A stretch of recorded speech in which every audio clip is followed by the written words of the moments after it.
Custody کی 6 اقسام ہیں بنیادی طور پر۔ نمبر 1 پولیس کسٹڈی، کہ اگر کوئی ایکیوز پولیس کی کسٹڈی میں ہو کہ اس کو پراپر اریسٹ کیا گیا ہو یا اس کو 116 CRPC کے تحت نوٹس دے کے بلایا ہو، جب تک وہ پولیس کے کنٹرول اور زیر اثر رہے گا وہ پولیس کسٹڈی میں کہلائے گا۔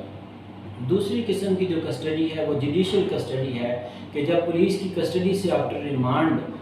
جوڈیشل کسٹڈی میں چلا جاتا ہے، حوالات میں اس کو جیل میں بھیج دیا جاتا ہے، اس طرح کی کسٹڈی یا وہ کیونکہ وہ کورٹ کے زیر اثر ہوتا ہے اور کورٹ کے کنٹرول میں ہوتا ہے، اس کو ہم جوڈیشل کسٹڈی کہتے ہیں۔ فزیکل کسٹڈی سے مراد ہے کہ کسی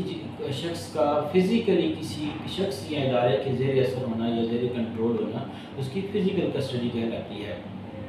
کنسٹرکٹیو کسٹڈی یہ ہوتی ہے کہ بندہ کسی کے پاس کسی کے زیر اثر فزیکلی نہیں ہوتا، لیکن لیگلی باؤنڈ ہوتا ہے کہ وہ جب بھی وہ بندہ یا شخص یا ادارہ یا کورٹ اس کو بلائے گی وہ اس کا پابند ہے کہ وہ اس کے پاس حاضر ہو، اس کے سامنے پیش ہو۔ اس کو ہم عموماً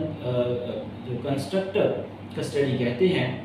اس کے علاوہ اس کی ایک ٹائپ پروٹیکٹیو کسٹڈی ہے اور چھٹی قسم کی ریمانڈ کسٹڈی، کہ جب وہ پولیس کے ذریعے اثر ہوتا ہے as per the order of the court, judicial magistrate کے آرڈر کے مطابق جب پولیس اس کی کسٹڈی میں دیتی ہے for the purpose of investigation, اس کو ہم ریمانڈ کسٹڈی کہتے ہیں۔